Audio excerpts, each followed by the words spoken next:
Live. How you doing, baseball fans? It's your boy Wardy, and we're coming at you with the latest post-game coverage here as the New York Metropolitans do in fact win a ball game today. They dropped the first one, they win the second one in dramatic fashion, and now we're going to break it all down together, which was truly a miserable overall day of baseball up until we got into pretty much the ninth inning of game 2 here against the Detroit Tigers. How you doing, everybody watching live here on YouTube and also watching on Twitter? Highly implore you all to make sure to smash that like and subscribe on if you're first chiming in on YouTube. For people watching on Twitter, hit that like button, hit that follow button, retweet, and just know that all the interaction here will be strictly with my YouTube viewers per usual. So if you guys want to interact with me, that I know many of you guys are watching on Twitter right now, make sure you check out the YouTube stream per usual. But like I said, a lot to get into. I'm still trying to get my bearings straight with my emotions because I was fully prepared to talk about the Mets either getting no hit today or the Mets starting 0-6, and thankfully that wasn't the reality. Thankfully they were able to change things, even though that, yes,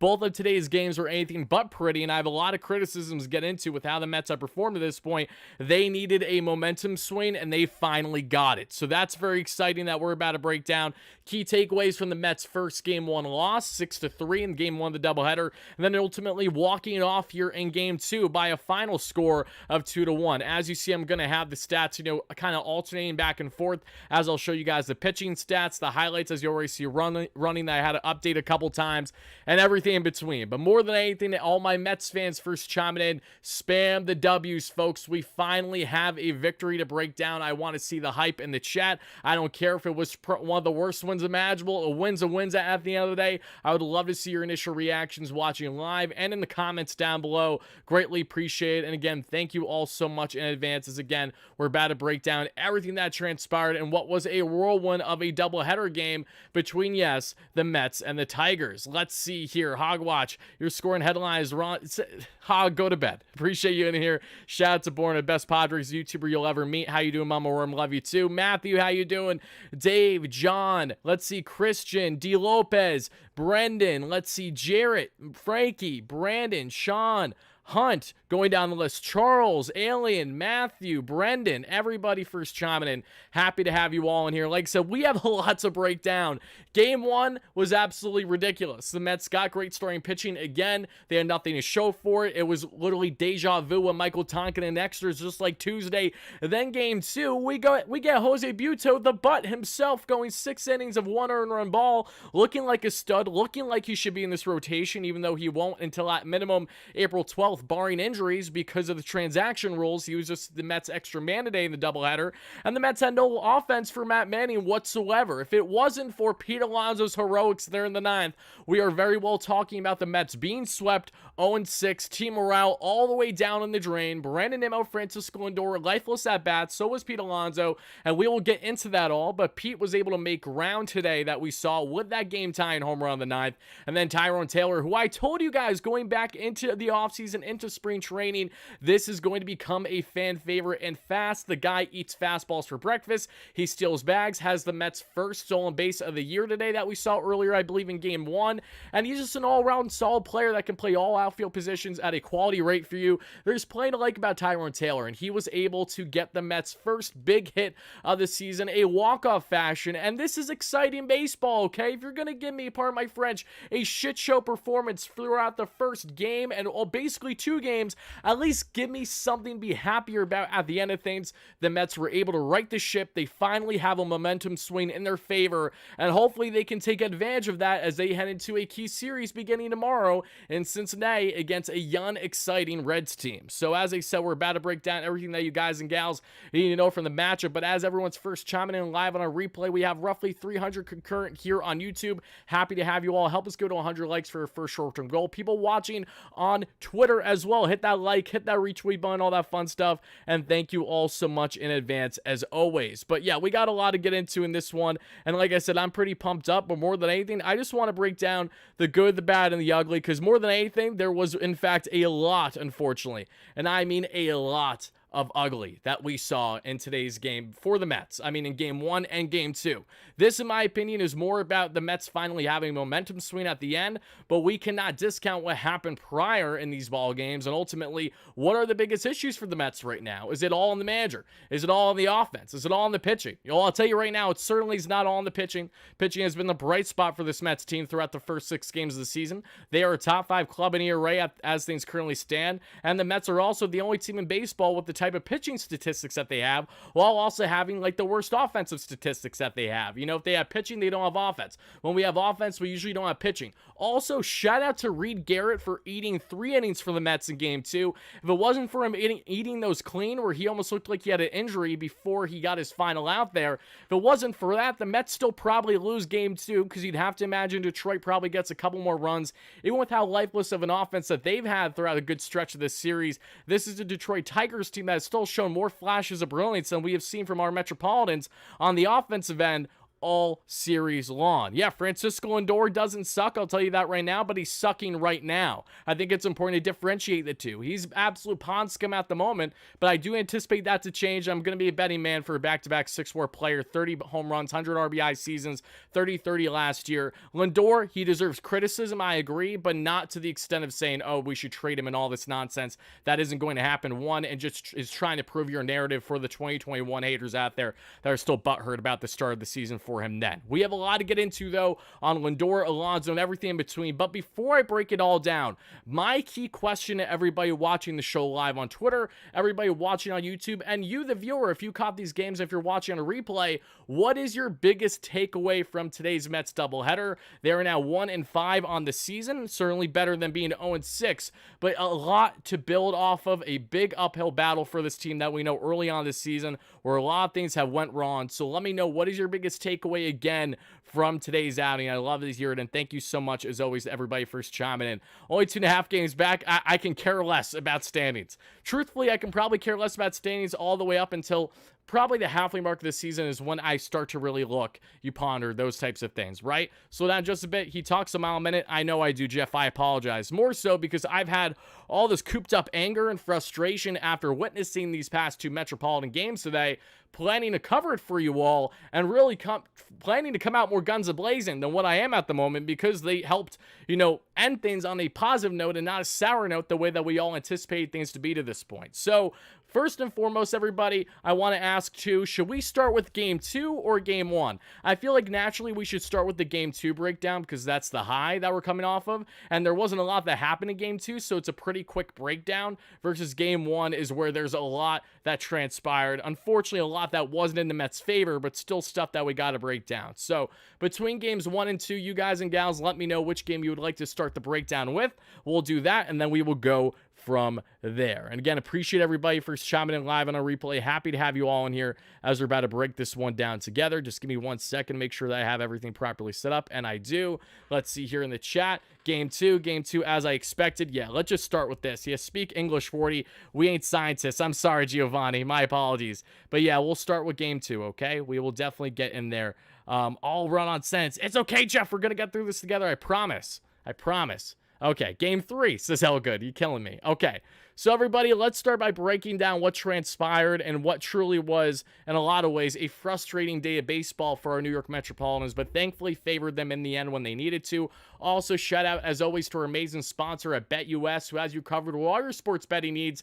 And right now, you guys and gals can get in on the action. That means if you deposit your first 3 deposits, you have 125% boost with each of your first 3. That easy to work with by clicking the link in our description. We're going to be doing a live bet before we wrap up the show. But before then, I do just want to let you all know that, again, you have a deposit match up to $2,500 on your first 3 deposits, which means, again, if you deposit, say, $500, you'll automatically get $1,250 to work with. They have 24/7 customer service and 24-hour payouts. Very easy to work with, and all you have to do, again, is click the top link in the description to sign up today with all your sports betting needs. Make sure you bet responsible. And now, listen, folks, you're going to want to listen to this one for my sports bettors. We have an awesome promo for you at the moment, which means we're giving away $125 in free play. So all you need to do in order to get $125 to work with BetUS for free also is you guys got to send me a screenshot to my email that I have linked down below on YouTube. Draw, DRAW T7 at protonmail.com. And it is in the description of the live show on YouTube. The first 5 people to email me their account showing their account number will automatically receive $25 in free play. So it'll be 25 each to the first 5, and all you have to do is, again, message my email with proof that you have signed up to BetUS and you have your BetUS account number with it. As long as you do that, you guys will automatically be entered. The first 5 will get 25 free bucks out of the 125. That's how we will disperse it, and there you go. So good luck to everybody, and shout out to BetUS as always for being an amazing sponsor here on the channel. But let's now break down this ball game, folks. As always, as we start there in the first inning, Jose Butto is on the bump for the Amazins today. He is the Mets extra man in this doubleheader that we would see. Butto, who I firmly believed, again, did all he could to warrant having himself in the Mets rotation begin the year, was on the outside looking in as Tyler McGill cracked that rotation spot. McGill, after one start and a shoulder strain later, means a 15-day IL stint. Yesterday, the Mets signed veteran right-hander, former Met killer during his time in Atlanta, that being in Julio Teheran, who will likely get his first start against his former club next week in Atlanta, which is, not a great thought to think about at the moment, but I digress. Jose Butto, however, a man looking to impact this Mets team positively this year, is called up as a 27th man for this one, so he's sent down right after, cannot be back with the team until at least around April 12th, barring any injuries that happen just based on the transaction ruling for these kind of guys. But still, we see Jose Butto on the bump and kicks things off by stranding a pair, but does have, unfortunately, 26 pitches on his pitch count through the first 1 inning. So for a Mets team that utilized a lot of arms in Game 1, that had very few available for Game 2 and Game 3 overall in this series, is relying on Butto to hopefully give them at least 5 to 6 solid innings, and thankfully he did exactly that today. Shout out to the Shift in the chat as well. Really appreciate that. Great Yankees YouTuber. Make sure you guys and gals check him out if you're interested in Yankees coverage at all. Let's see. I don't know what he said. Gee, I appreciate that. Thank you, my friend. And yes, Jeff, this is as slow as I'm going to go, my friend. If this you can't handle, then I don't know what to tell you. I'm a fast talker. That's how we roll, especially when we got 2 games to get into in a fairly short period of time. But Butto strands a pair that we see in the first. In the bottom of the first, WardyNYM gets on via walk. Nothing else would show for it. You would see a common trend in this ball game, everybody. And as we actually take a look here, let's just jump to the pitching statistics, because this is, again, what stood out most here. We'll start with Game 2. Again, Jose Butto, 6 innings of 1 earned run ball, because as we get to the second, that's where the first and only run happened for the Detroit Tigers today. We see Keith with a walk. The rookie Cole Keith gets to third base on a throwing error, and unfortunately after that, and the throwing error is thanks to, yes, Omar Narvaez, who's both a defensive and offensive net negative player. Love that we're paying him $8 million this year. Then we have Javi Baez, El Mago, former Met, now Met killer here. RBI single going in the gap opposite field and a stolen base. That drives in the first run. We can pretty much advance all the way down from there, because we see a bunch of Jose Butto 1, 2, 3 innings. We see a bunch of 1, 2, 3 innings for Matt Manning, who was on the bump for the Detroit Tigers. We would see Lindor and Alonso just having some truly lifeless and horrendous looking at bats throughout the stretch of this entire ball game, pretty much up until we would then fast forward there to the 8th inning. So Brandon Nimmo had himself, at least I think we saw 2 or 3 walks in this ball game. The Mets were never able to drive him in because the likes of Francisco Lindor and Pete Alonso were searching. They had horrendous at-bats, we saw.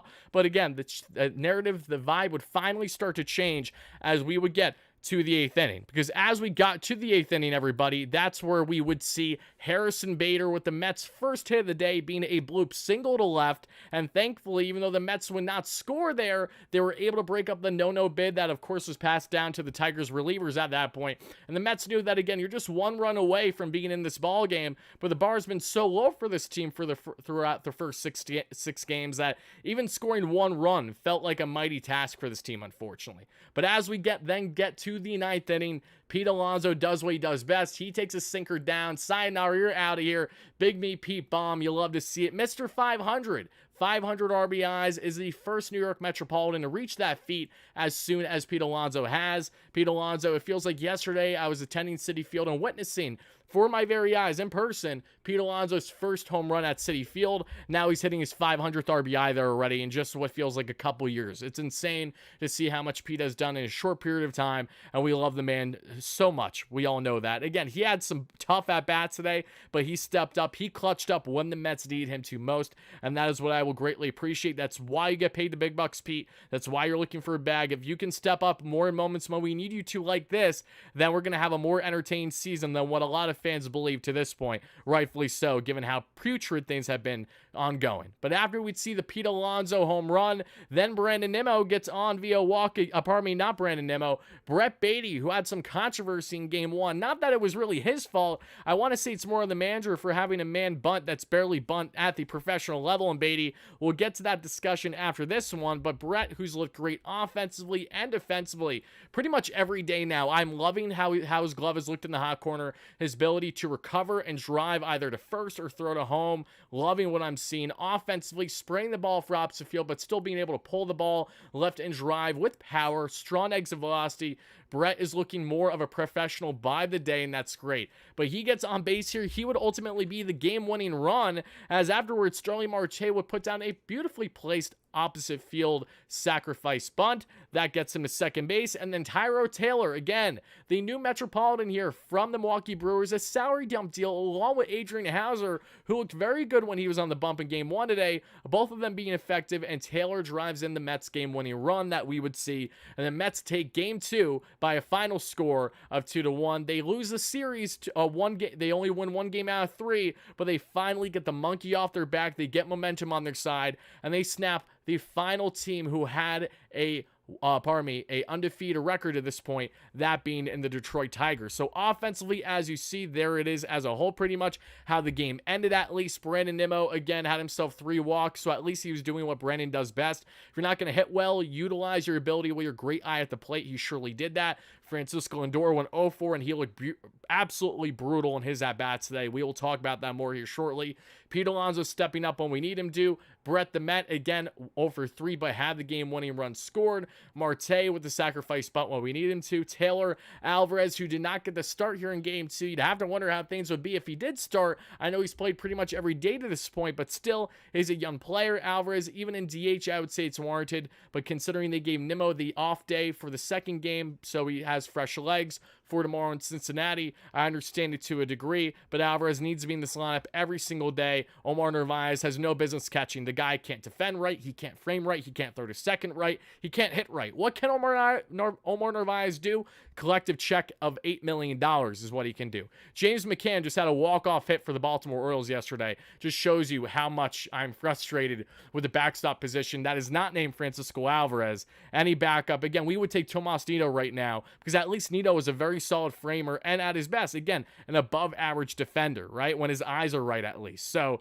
I digress on that front. That is what you get from the Mets as a whole, pretty much from apologies for the intro running there for a second. But before I get on to more about game one, and then ultimately, game two, and ultimately get to game one and how the Mets faltered today, I do see some comments that I would like to address. And again, thank you all to everybody that took the time to donate. Really appreciate that. All my live members currently watching on YouTube, happy to have you all in here. Everyone watching on Twitter, make sure that like and follow button, retweet really does mean a lot as well. Jets Mets, thank you so much for the donation. I really appreciate that. Michael Tonkin has a face you just want to slap. I don't want to slap Michael Tonkin, and he's been dealt a bad hand from the first game in which how everything unraveled there. Yes, Tonkin hasn't looked good. Yes, he deserves criticism. Yes, it's frustrating, but you want to know what's equally frustrating, if not more frustrating in my opinion? Going 2 for 4 team of runners in scoring position in your first game today, right? If that doesn't happen, you don't have extra innings, and you certainly do not have to Michael Tonkin in that situation, but I digress, right? Same way that there were head-scratching managerial decisions in game one of the doubleheader today that we will discuss shortly. Anthony, thank you so much for the donation. I really appreciate that. A long-time friend here. Maybe that's the boost this team needed, says Anthony. Hopefully Nimmo and Lindor can get it together soon. Bad loss game one, but a great shift in game two thanks to Pete. Hopefully he stays a long time. Fingers crossed that Pete Alonso doesn't go anywhere anytime soon, but we know that it's going to be a lot of talk come the deadline based on the status of the team at the time. And then ultimately, if he is not dealt and stays in the organization, how hectic of an offseason we're going to have when we do eventually get there. Thank you so much for that donation, Anthony. Really do appreciate that as well. Scott, I appreciate the support, brother. Happy to have you in here. Let's see.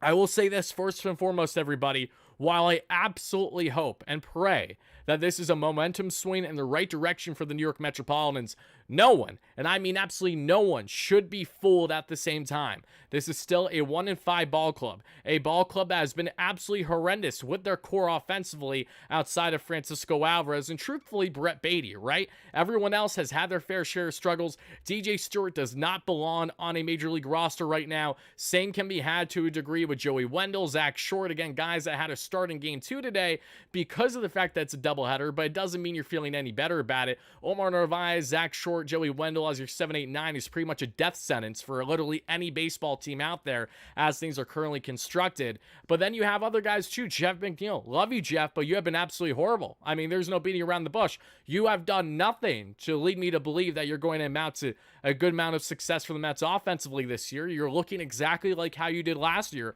I see no changes in your game to have an increased optimism on your front. The only optimism that's there is the fact that we're 6 games into the season. That's the only thing that's kind of going your way right now, is that sense. And Lindor, this is why, again, while I'm frustrated with Lindor because he has looked absolutely god-awful, his swing has not looked right, the reason why I'm not going to go all day ragging on Lindor, even though he, again, deserves criticism, is because I have faith in Lindor to get out of this the way I do not have faith in the vast majority of other players in this Mets lineup.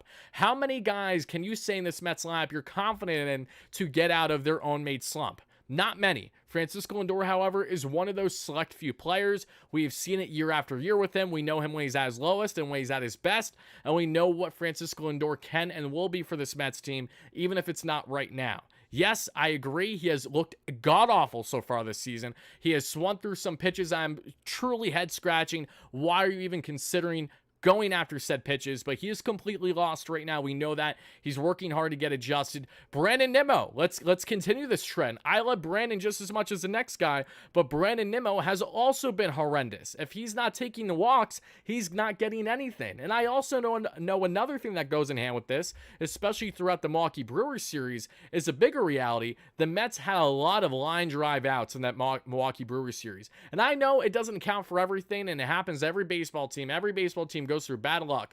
But I think what I'm trying to make out here is that these are guys that are still, again, hitting for solid exit velo. When they're barreling, they are barreling hard. They're doing what you want them to do. They're just not having the luck. And right now, Lindor definitely looks a bit lost. There's no denying that. Nimmo as well. And these are guys that, again, if the Mets cannot get to turn on in the next week, it's going to be vital not only against the Reds, but then you have a heated 4-game set in Atlanta against the Atlanta Braves, where I'm at minimum anticipating to lose 3 or 4 just at this current rate for obvious reasons. I say this as the Braves, again, lost to the White Sox the other night, but at the same time, them against the Mets, it always feels like the World Series, especially in Atlanta for them, and they know that they thrive off of playing against a lesser club in New York, against a metropolitan team like this. Mets have a lot of tall orders to be had going forward. So it's imperative that we can get Lindor, Nimmo, and these guys to flip their script fast, because if they don't, the criticism will continue. It'll be warranted. And at that point, it's like, okay, if we're really digging ourselves in a hole, by the time JD Martinez gets here, how much difference is it going to make? And speaking of JD Martinez, everybody, before we get into breaking down game 1 of this matchup, I do have to let you all know JD Martinez will be sent to a minor league team as soon as tonight, if not tomorrow, whether that's AA, AAA, whatever, and he is likely not going to be with the Mets as soon as this Sunday, as Mendoza initially said. He has backtracked now and said that, JDM, it's going to be a quick stint for him down there. We want to make sure we don't rush him up. Of course, you don't want to risk a back flare-up with someone like him that we saw in 2022. He missed all of spring training, signed late. JDM, once he's ready, which will probably be at this rate sometime next week, is when he will ultimately return and be in this Mets lineup for the first time this season. But for the fans that were expecting to see him as soon as this weekend, say Sunday, that is now currently on the outside looking in, according to manager Carlos Mendoza. Maddie, back you up. What happened in the chat, Maddie? Nimmo, McNeil, get out. And Pete, I don't want Pete out of here. Nimmo, I don't want to hear right away. Jeff is a different discussion, but at the same time, I know that even if the Mets want Jeff to be dealt, it's not going to happen in right now. It'll probably happen when it should have already happened, or it'll happen, at a time that maybe no one was expecting, or at least not as much. Certainly will not be now this early into the season. Appreciate the donation, my friend Dean, with the $5 holla. Really does mean a lot. Happy to have you all in here. Thank you, my friend, and God bless. Hope you're doing fantastic. Let's see here. JD 50 homers. I know I cannot wait to see JD Martinez in the slab. Trust me. We beat a helpless Tigers by a run. Trust me when I say that this Mets team looked like garbage all day long. I had my cousin that was in attendance all day, which, again, cheap ticket, can't blame him. Had my buddy behind on Blake, can't blame him because it was cheap ticket. You'd have to pay me right now to attend a Mets game with the way that they're playing. They need to show us that they are worthwhile, especially for me to do a 2.5-hour hike to go see these guys. You got to give me a reason. So far, I'm not seeing it. But what we are seeing, at least, and there is a key positive takeaway from both games today, everybody. It is 100%, absolutely no denying, Mets starting pitching. Jose Butto looked fantastic. I cannot wait to see him back on the bump for the Mets, either in a starting role or as a mid-relief option whenever they bring him back up. In the case of Adrian Houser, was prime Adrian Houser today, folks. Gave you exactly what you're looking for of ground ball outs. Working that sinker to his advantage. Looked great against, again, a lesser Tigers lineup that we saw today. This Tigers team did anything but impress me this entire series. They had a lot of offensive woes, just like the Mets here. They did not look all that comfortable in the weather, even though that they play in Detroit and are used to it like we are. Even though we're on the East Coast, doesn't mean that we play well in this weather, because more often than not, the Mets find themselves doing the complete opposite. But still, even though you got the win today in Game 2, there's a lot of negatives, in my opinion, and there's a lot that we need to still build on going forward, because this Mets team is so far from where they would like to be as a playoff contender this season. Playoffs? What do you mean playoffs? That's what we find ourselves in right now. I'm doing fantastic. Jared, how are you doing, my man? I know the Yanks fans that are chiming in are having a much better start to the year than our Metropolitans. Again, not overly shocked by that, but it's very amplified at the moment throughout the first 6 games. That is for certain. But now let's talk about what transpired in Game 1 matchup, why the Mets lost, because I have a lot of key notes that I would like to share with you all about that. But before I do, everybody, I do actually want to turn briefly to our amazing sponsor, as I mentioned already, at BetUS, because BetUS, again, they don't only have awesome offers right now by clicking the link in the description to get in on the action today, but what BetUS also has right now is I'm going to show you all in just 1 second. Bear with me a second here. Let's get this pulled up. Let's see if we can get this going or not. That is not what I'm looking for. That is also not what I'm looking for. There we go. Okay, so as you guys and gals see here, right now, if we go take a look at baseball for BetUS. Again, if you guys are into NBA action, NHL and season action, whatever your heart desires, sports betting, by all means, go ahead and do it by clicking the link in the description. But as we take a look at the slate of games tonight, everybody, again, there's just a couple left as things currently stand, without them already started. Chicago White Sox, Kansas City Royals, and then, pretty much everything starts tomorrow. So honestly, let's just look ahead to tomorrow, because a lot of the games have already been had today, or they're not being played at all. A lot of teams had off days today. We got the Phillies and the Washington Nationals. We got the Diamondbacks, Arizona versus the Braves. Last time I bet on the Braves, they somehow did not hit against the White Sox, which was ridiculous. Yankees versus Blue Jays, everybody. All right, Yanks fans, you want your time, you want your stardom. Here it is, everybody. I am hammering Yanks money line tomorrow against the Toronto Blue Jays. And the reason why, Yanks at home, which I know they're very excited about. 1, 2, this is a Blue Jays team that has looked pretty rough to start the season in certain aspects. I'm going to put them down 40 to 127. That is the line that I really like for tomorrow's matchup between the two. Again, guys and gals, if you want to tail this, go ahead. If not, that's perfectly fine. Just want you all to get in on the action. Again, as long as you're interested with our great friends here at BetUS. But Yanks money line, I like that quite a bit. To the select few Yanks fans in the chat, you'll probably enjoy that. I don't want the Yanks to win, but if you're going to win, at least win me some money. That's, I think, the best way to go about it, right? So we talked about that. Now let's break down Game 1. And everybody, like I said, Game 1 was a lot. It was a lot. Look at this book your boy made for that Game 1 loss. 6-3 deficit to the Tigers, unfortunately, was your final score. I'm going to be fairly quick with trying to read off what transpired in this, because it's going to kind of be bullet point, but I know that a lot of people didn't watch the game and want to hear what happened. I would like to understand the context of things more than anything, because if you don't understand the context of things in a game, if you just box score, if you just watch certain key highlights, you're not going to understand the big picture in certain situations, and that's exactly why I want to emphasize everything that pretty much transpired in the Game 1 loss today. So, again, Mets lose by a final score of 6-3. Adrian Houser on the bump, as we mentioned. Adrian Houser looked good today, folks. He was not the Mets' problem by any stretch, as you guys and gals see right here. Adrian Houser gives the Mets 5 innings of 1 earned run ball, 3 hits, 3 walks, 3 strikeouts, a 1.8 ERA to kick off his Metropolitan tenure. And then you see everyone and their mother pitching afterwards. And this is where there's frustration, right? Because you shouldn't have to utilize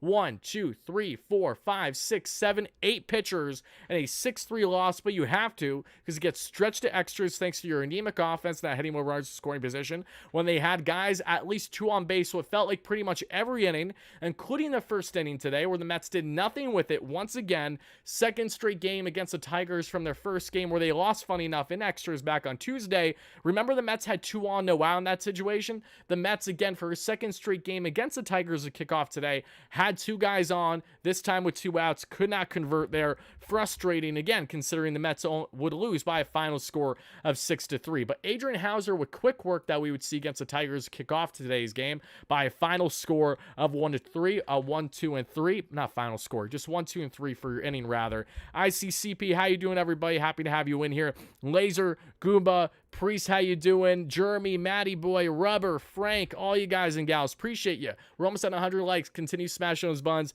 Thank you all so much in advance. But we get on to the bottom of the first here in game 1 of the doubleheader. Brandon Nimmo again with a walk, 2 outs. Alvey with a single, runners on the corners. Mets could not convert there. Then we have Adrian Hauser on the top of the second, who gives the Mets yet again another 1, 2, 3 inning, this time including 1 strikeout.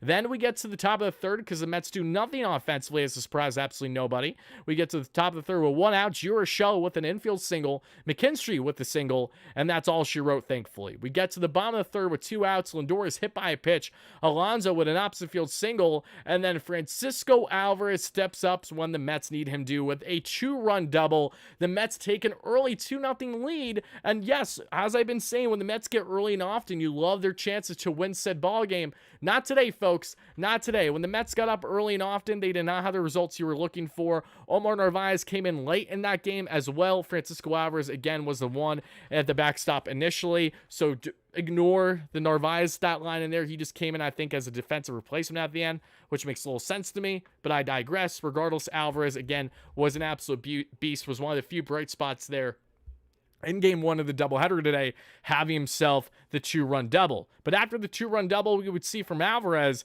we would then get Brett Beatty with a walk on a great take. Again, really good take by Beatty. Love that. Marte would fly out to end the inning. But here's the thing. That's a Marte drive to left in June. That makes it a 5-0 ball game instead of a 2-0 ball game. Marte got absolutely robbed by the wind today. It was pushing right. It was really hard to pull to the left unless you're like a Pete Alonso, for example. And Marte, unfortunately, was not able to get anything there, but great swing. Marte has looked fantastic to start the season, and I cannot emphasize it enough. His pitch placement has looked great on what he's selecting, what he's swinging at, and his defense has been anything but an issue there in right field at this point. So lots to like about Marte, and that's huge for the veteran, where we know we need that man healthy and productive as much as possible for the Metropolitans this year. My bar was so low for him initially heading into spring in the year, so if he can do anything to exceed my early expectations, in which I'd say in certain ways he absolutely has, then absolutely, Marte, sign me up. So we have Starling Marte there, again, unfortunately not able to get it in because of the wind. Then we get to the top of the fourth. Mets still up here, as we would see. Carpenter with a walk, Green with a walk, Lindor turns a double play, thankfully, to end the inning. Adrian Hauser gets out of his own jam unscathed there in the top of the 4th inning. At the bottom of the 4th, we would see Tyrone Taylor with a single and his first stolen base of the season and the first stolen base by the Mets this year. Mets would not score with him in runners in scoring position, unfortunately. Then as we head to the top of the 5th, his former teammate again now in Adrian Hauser, a 1-2-3 inning, this time with 2 strikeouts for Adrian, who again was utilizing his arsenal beautifully against a lesser Detroit Tigers team that was certainly struggling on the offensive end. In the bottom of the 5th, Pete Alonso would get a single. Casey Mize would come out of the game at this point, who initially had the start there. Casey Mize, again, had a solid first start for the first time in roughly 2 years. Touch 97 on the gun.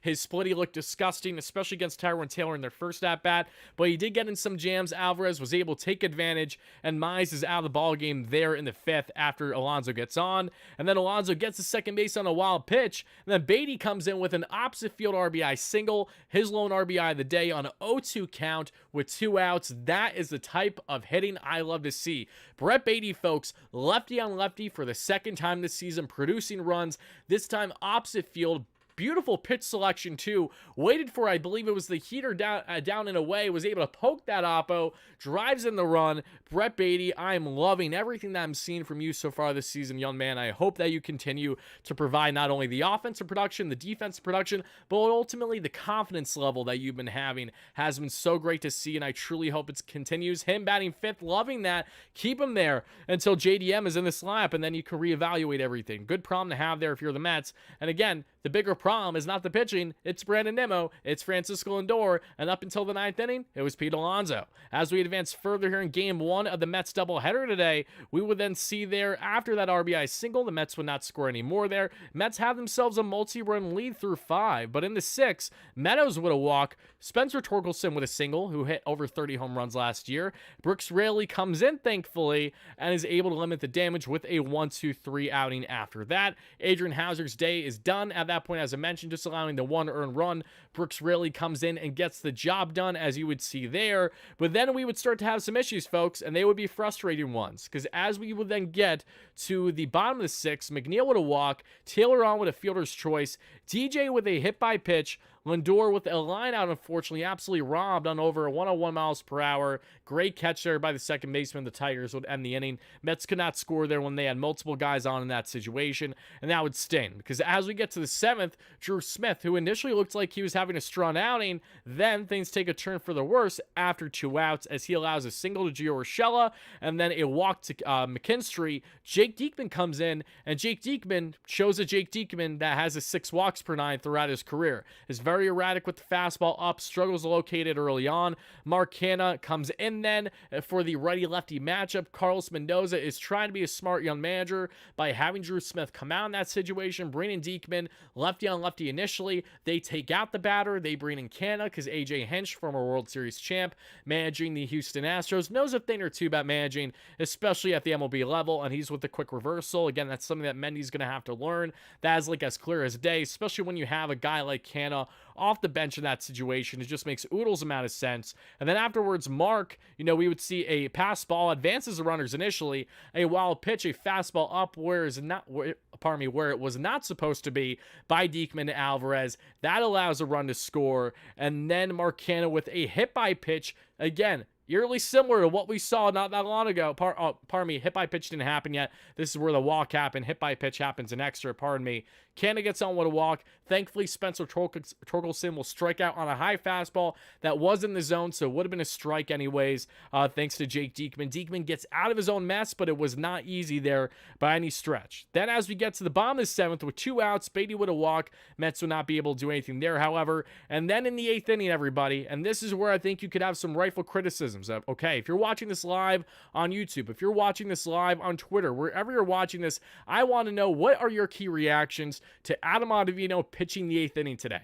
The reason why I have a gripe with Adam Ottavino pitching the 8th inning today is not because of ultimately what the result was, but also because of the fact that Adam Ottavino is a guy that should not be utilized in as many setup situations that we saw last year, right? We know Ottavino is a guy that the Mets essentially turned down initially and only wanted him back at their price, and that's what they got on a restructured contract.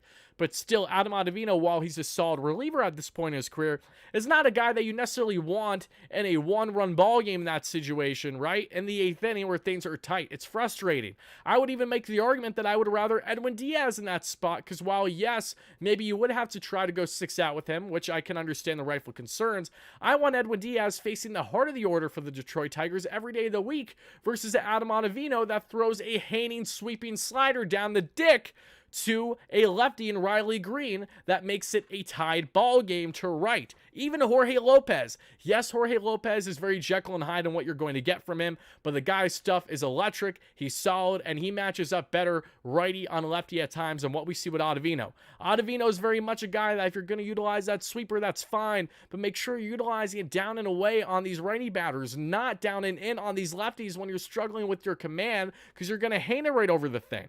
That's where I have my frustration there. So one of the key boneheaded decisions, in my opinion, that was made today by Carlos Mendoza was a decision here to have Adam Ottavino in the 8th. Was it the worst decision in the world? No, but it ended up biting the Mets in the ass here. And I'm not going to put too much gripes because at the end of the day, when the Mets go 2 for 14 with runners in scoring position in game 1 in the doubleheader, that is where we have our biggest problems. That is who we should be critiquing the most. That is who we should be having the most problems with in general. Still, though, Adam Ottavino, again, Haynes won. He couldn't believe it. I can believe it. We saw it a lot last year, unfortunately, Adam. That ties the ball game. Then as we get to the 9th, Edwin Diaz comes in with an easy 1-2-3 inning. See it, how you doing? Sayonara. You're down. You're out. That's Edwin Diaz coming in 3 up, 3 down against these Detroit Tigers batters. So what did I love? I love seeing Edwin Diaz today. He looked very good. What did I not love? Edwin Diaz once again being utilized in non-save situations. And I understand that this isn't like it's all, and I know the first outing Edwin had, he chose to go out there because he wanted to be pitching because he hadn't pitched in how many days in spring training. Aside that though, now we're 3 outings where Edwin Diaz has pitched for the Mets in non-save where, you know, for example, thankfully the Mets didn't need him, but that's a situation where you probably want him for the second game today that you then wasted, and on top of it, you blow it where it's not even beneficial because you lose the game in the end. Edwin looked fantastic. This is not to slight his production. He was down on the fastball, sat more 94, 95 today, but let's also not forget that this is an Edwin that was in a situation today where he didn't necessarily need to throw the heat as much as he consistently does.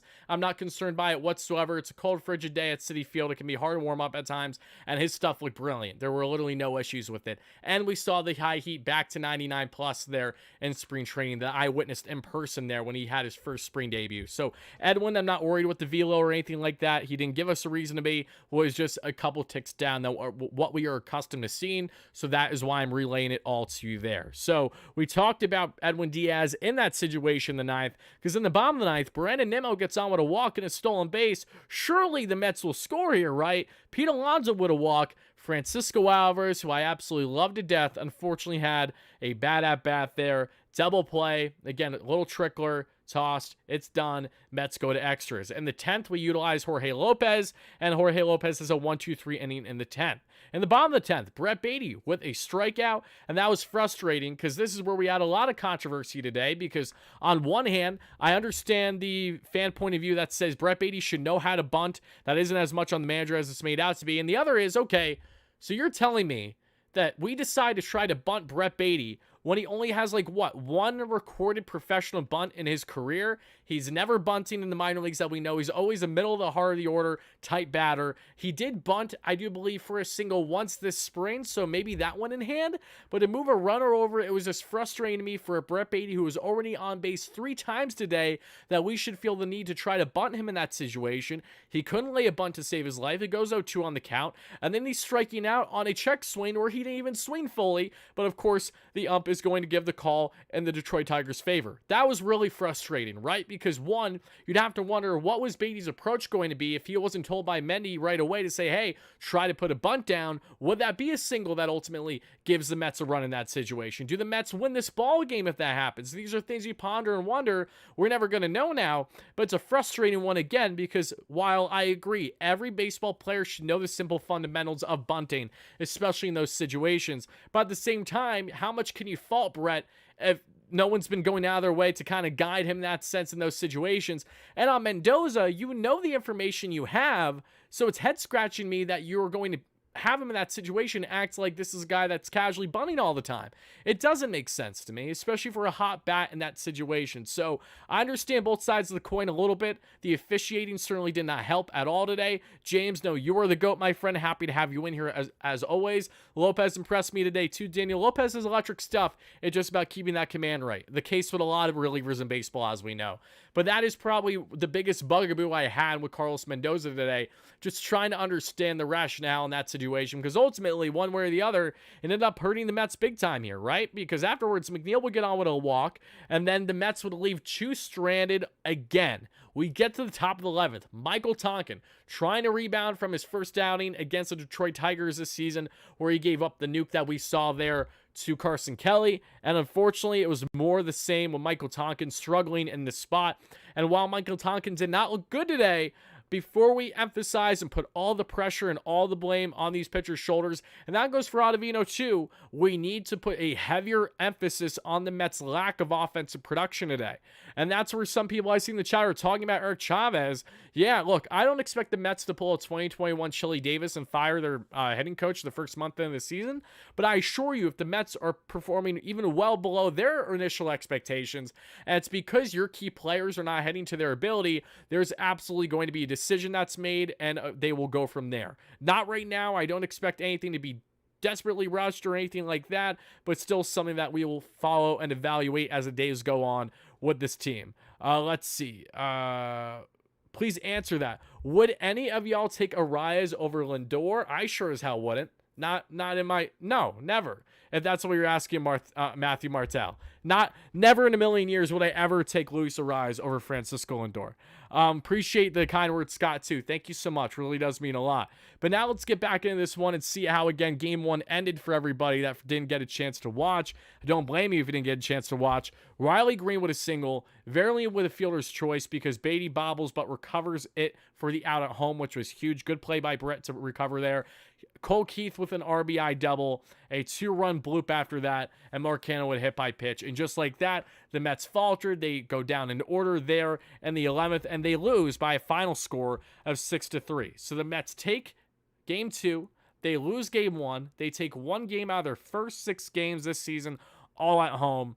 You have to wonder, is this the worst 6-game stretch to begin a season at home the Mets have had in their history? This is definitely up there, especially if they lost today.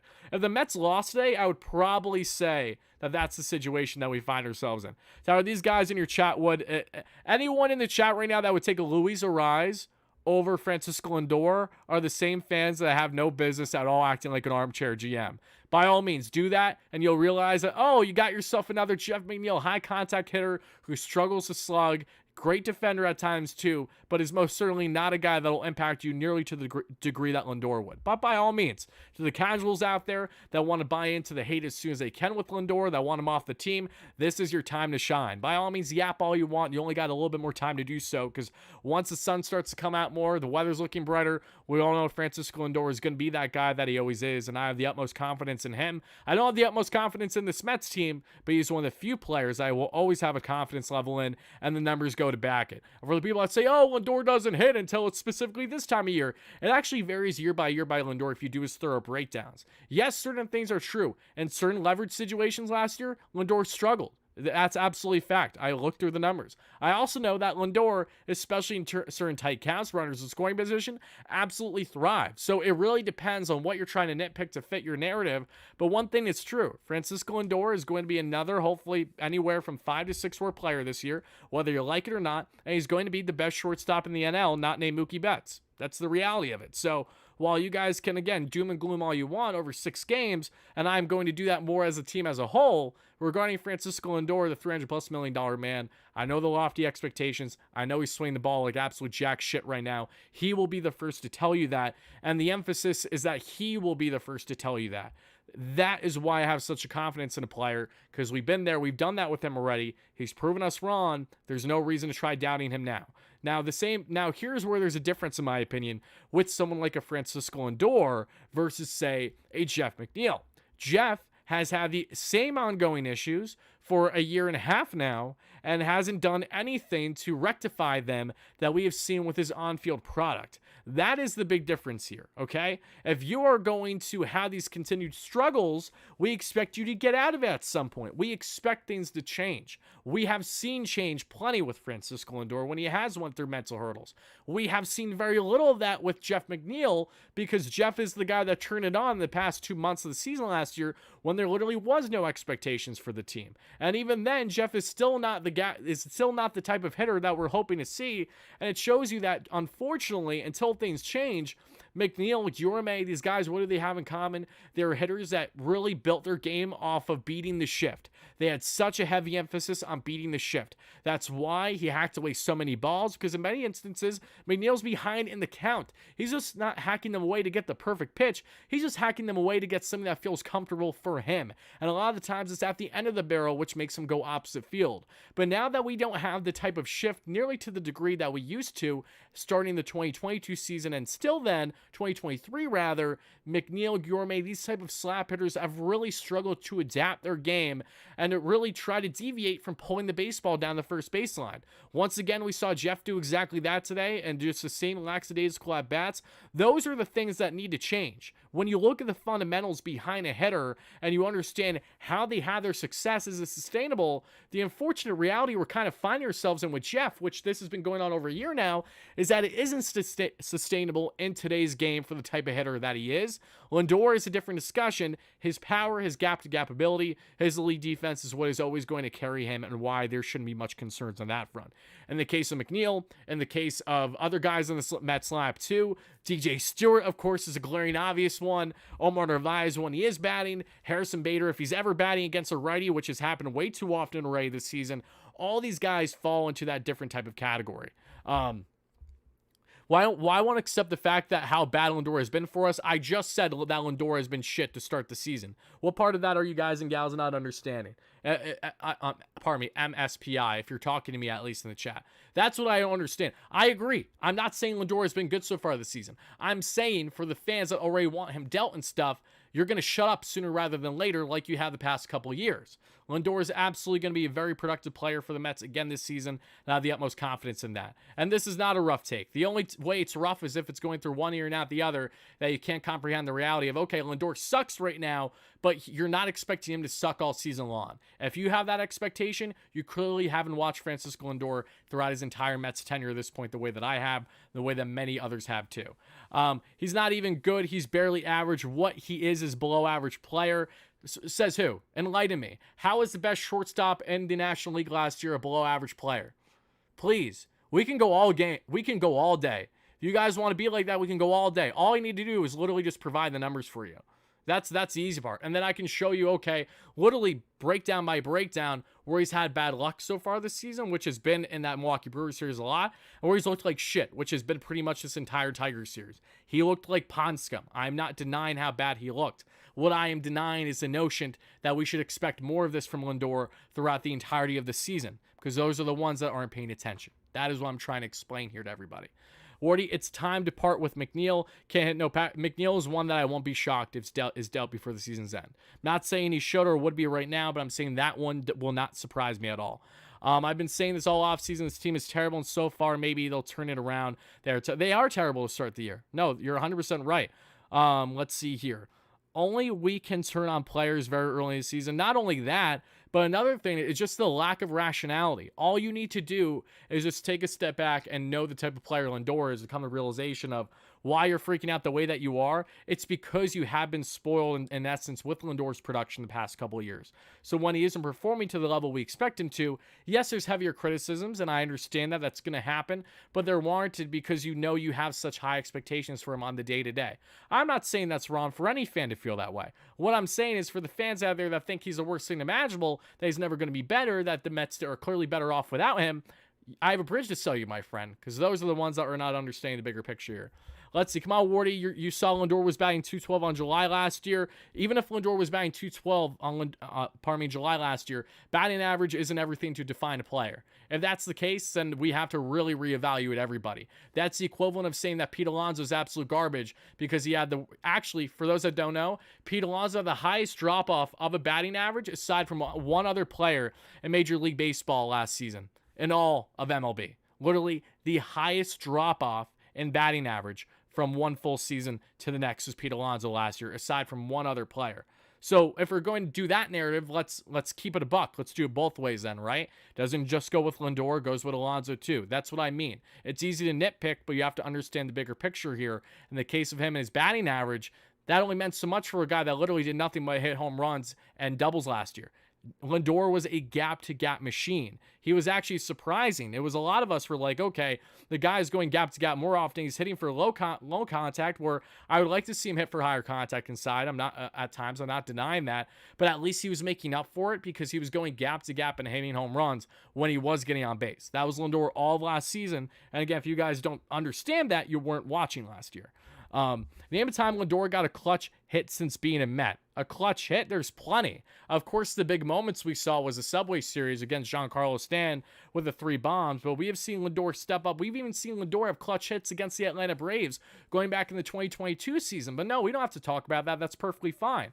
Like, trust me, there are absolutely moments. I'm not saying he's the best player in the world, but there's a reason why he was the best shortstop in Major League Baseball last year coming out of the National League. There's a reason why we're having this discussion right now. But as I go further here in the show, everybody, I do want to make sure I don't miss on anything. So bear with me 1 second. I want to make sure I went over all the key takeaways. Again, from Game 2, we saw Jose Butos 6 innings of 1 earned run, 6 strikeout ball. Harrison Bader with the bloop single there to finally get the party started there in Game 2 of the doubleheader. And then ultimately, we saw, yes, Pete Alonso with the bomb. And of course, there Tyrone Taylor with the game-winning hit.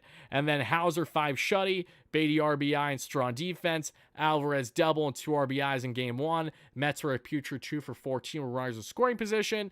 And Adam Ottavino gave up that hanger that we saw to Green. And it was a little questionable to say the least. And then Mendy's questionable decisions as a whole today is what we're breaking down. And again, I appreciate the discourse, everybody. You don't have to agree with me. It's fine. And again, if you guys even get offended, it is what it is. Again, at the end of the day, this is discourse. I appreciate everyone's opinion. I might not agree with you, and I might absolutely go after you in a certain way to have these discussions, but it doesn't mean that I don't want to have them, because I do. I'm willing to talk about Lindor plenty. What I'm not interested in are the same people that, even when Lindor has had his amount of success, are the same to write him off with the first bad series that he has. That is beyond frustrating to me, and those are the toxic fans that want nothing but pessimism with the team, because that's their way of finding enjoyment. It's almost like there's one guy with a certain network that makes, quite the living doing exactly that. Heavier set man too.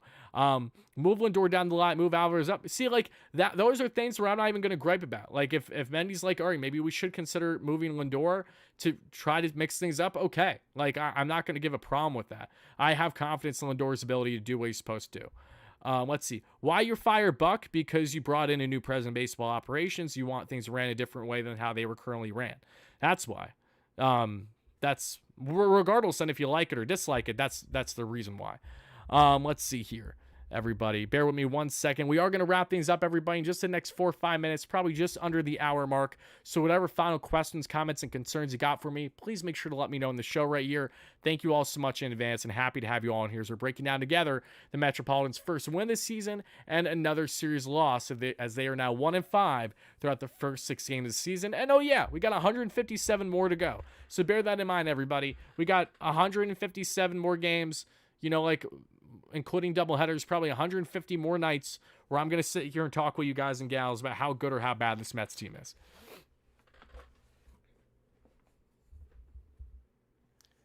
Okay, if it's not for here's the thing. You can understand, guys, that there doesn't need to be one guy as a cancer on the team. It can be like a collective effort on there just not having the right vibes, the right mojo.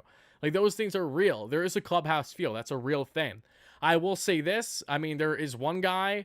There's pretty much one guy that I just feel like at times can certainly be having a certain way and how he's impacting the clubhouse for a negative reason, but I don't want to say who that is, because I don't want to assume anything. I don't want to assume anything worse than kind of what I already have. But there's one guy that's been struggling mightily to start the season, and he's had clubhouse issues in the past with the team, and he's not doing anything currently to help impact the team. He's a guy that I do think ultimately, unless he really proves us fans wrong, is going to have the team be better once he's eventually gone. And I think you two can put 2 and 2 together from there. I'll let Gino Cook. What are you doing, my man? Happy to have you in here.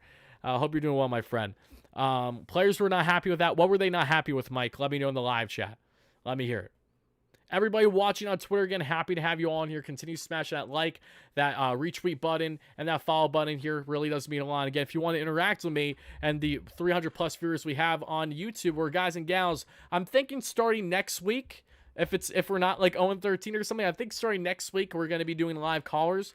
I'm not doing live callers today because of the time. Live callers I would ideally like to do more so for games that are night games, so that way it's like not a rush. Everyone's kind of home relaxing and enjoying their evenings. So be on the lookout. We will start to take callers for at least a game or two next week. We're hoping to unveil sooner rather than later watch party segments along with other pregame segments that'll be hosted by more than just me. That'll be coming out over the next week or so. So just be on the lookout for all that, everybody. Let's see. You should, Waldo, I don't know. I don't know. I don't know. I'll leave it at that. But here's what I will say, folks. I will be live on Bleacher Report tomorrow on, pardon me, not on, around noon. The Bleacher Report app, everybody. You guys know I've been working with them. Awesome people over there. I'll be live for my first Mets segment in a minute, and it'll be Mets overreactions to the start of the season. So pretty much everything we're talking about right now, we're going to amplify even further tomorrow, 12 p.m. Make sure you guys and gals chime in. I will have the link provided for you all on the community tab of the YouTube channel tomorrow, shortly before we get the live show going, if not later tonight, if I get set up prior. Same thing on Twitter. I will tweet it out. I would love to see you guys and gals chiming in, sharing your opinions. Again, Bleacher Report app tomorrow at noon Eastern, 12 p.m. Eastern, breaking down the early Mets overreactions to their 1-5 start to the season. The show is actually supposed to happen today, but I talked with my producer, had him push it to tomorrow because it was going to happen smack dab in game 1 today, and I knew you guys want to be chiming in then because you're more locked in on the game. So again, tomorrow, Bleacher Report, hope to see you all there. Mets overreactions. So again, if you love to overreact, this is your time. This is where you're really going to want to let loose. This is where you're going to want to say even more why Lindor needs to be traded, even though I completely disagree with you. This is why you're going to say that the Mets are going to go on to go having 50 wins total for the entire season. Whatever your overreactions are, whatever your thoughts are, again, tomorrow, 12 p.m. Eastern, Bleacher Report app. Link will be available on the community tab either late tonight or early tomorrow morning before the show gets started. And Danny, thank you so much for the kind words. I appreciate that. But everybody, that is going to do it now for the live show. Thank you all so much for watching. Everyone that watched live on a replay, people that watch on replay, let me know your biggest takeaway from the Metropolitans win and loss today. How are you feeling about them right now? 1-5 to kick off the season. Feeling doom and gloom? Are you feeling a little bit optimistic? Are you happy that they finally had something going in their favor for a change? Whatever your thoughts are, drop them down below. Thank you all so much once more. Can't wait to have Panic City tomorrow. Can't wait either explosive. And until then, have a great one, folks. And as always, no matter what, let's go Mets, everybody. Have a fantastic